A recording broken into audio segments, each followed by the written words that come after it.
मुझे लगता है कि हरियाणा में तो सबसे ज़्यादा एमपी बनने का सौभाग्य युवा नेता दीपेंद्र हुड्डा साहब को मिला है।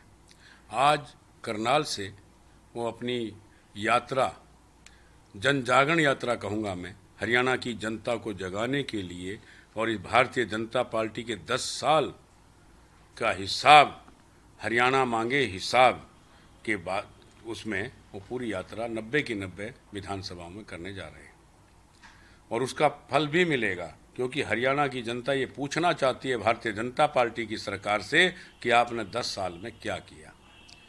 कभी आपने देखा था 10 साल पहले, कहते 10 साल पहले कांग्रेस भी बताए, 10 साल पहले जब श्रीमान हुड्डा साहब मुख्यमंत्री थे, टीवी पे आपके चैनलों पर आता था कि हरियाणा नंबर 1, जैसे टीवी दबाते थे उसमें आता था हरियाणा नंबर 1। आज कौन सा नंबर आता है, उनसे यही सवाल पूछ लेना।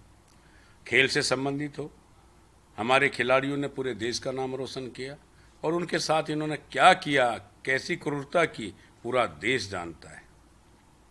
मैं स्वयं साक्षी हूँ, मैं हर की पैड़ी पे मौजूद था जब हमारे हरियाणा के युवा, हमारी बहनें, हमारे भाई, नौजवान अपने मेडल गंगा में डालने गए थे, अर्पित करने गए थे गंगा को। उनके आंसू थे कि हे माँ गंगा, ये देखो आपके देश में, जिस देश में गंगा बहती है उस देश में खिलाड़ियों के साथ, हमारी बहनों के साथ, हमारे भाइयों के साथ कैसा व्यवहार किया गया। वो भी हरियाणा के थे सब, और हरियाणा का नाम रोशन किया।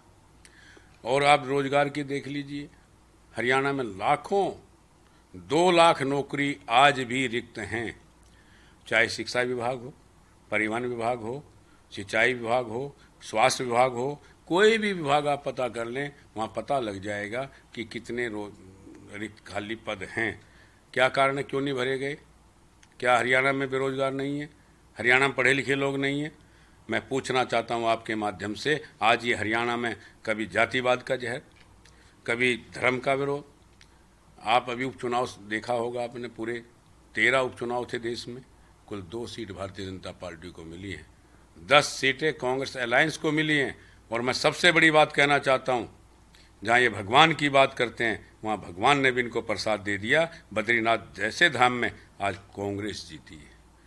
मंगलोर, जहाँ हमारे भाईचारे का संदेश देती हैं, कौमी एकता का संदेश देती है वो विधानसभा, वहाँ पर हमारे नौजवान साथी जो 3-4 बार के विधायक, 7-8 बार के उनके पिताजी रहे, राजनीतिक परिवार से आते हैं, काजी निजामुद्दीन साहब ने वो जीत दर्ज की है। सारी शक्ति लगा दी भारतीय जनता पार्टी ने, केंद्र की ताकत, प्रदेश की ताकत, हरियाणा की ताकत, तब भी वो जीत नहीं पाए।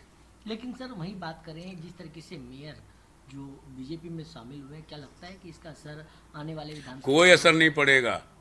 पहले असर नहीं था, आगे असर नहीं था, और आगे आप लोगों को भी पता लग जाएगा कितना असर है। भारतीय जनता पार्टी को भी पता लग जाएगा। जिस कांग्रेस ने उसको इतना सम्मानित सोनीपत का मेयर बनाया हो और वो आदमी कांग्रेस के साथ धोखा करे, क्या भाजपा में नहीं धोखा करेगा?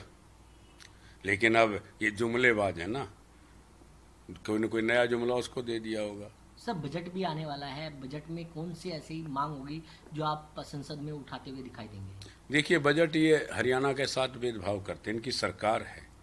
आज तक 10 साल पहले इन्होंने सोनीपत के लिए मेट्रो की घोषणा की थी और हर मंच पे, चाहे उनके मुख्यमंत्री हों, चाहे रेल मंत्री हों, चाहे देश के माननीय प्रधानमंत्री हों, सब मेट्रो मेट्रो मेट्रो।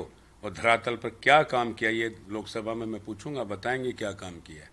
मेरी सबसे पहली मांग यही होगी कि सोनीपत तक मेट्रो का संचालन जल्दी से जल्दी शुरू करें। जो काम इन्होंने करना चाहिए था 5 साल पहले, वो आज तक नहीं हुआ। और कोई मांगे सर? और जो दूसरी जो ट्रेनें हैं, सोनीपत को भारत के नक्शे पे जिस तरह गुड़गांव, फरीदाबाद, गाजियाबाद, नोएडा, इस तरह की तरज पे जो सीमांत क्षेत्र है दिल्ली का, दिल्ली से सटा हुआ है, दिल्ली के 2 तरफ हमारा सोनीपत है, वहाँ पे बड़ी इंडस्ट्री आनी चाहिए। मैं अखबारों में पढ़ता था पीछे कि रेल का कोच फैक्ट्री वहाँ लगेगी, लेकिन मुझे कहीं धरातल पे कोच फैक्ट्री दिखाई नहीं दी, ना कोई अब बताने को तैयार है वो कोच फैक्ट्री कहाँ लगी है, कहाँ चल रही है। मुझे अभी आपके माध्यम से ही पता लगा उसको भी कहीं दूसरी जगह ट्रांसफ़र कर दिया है।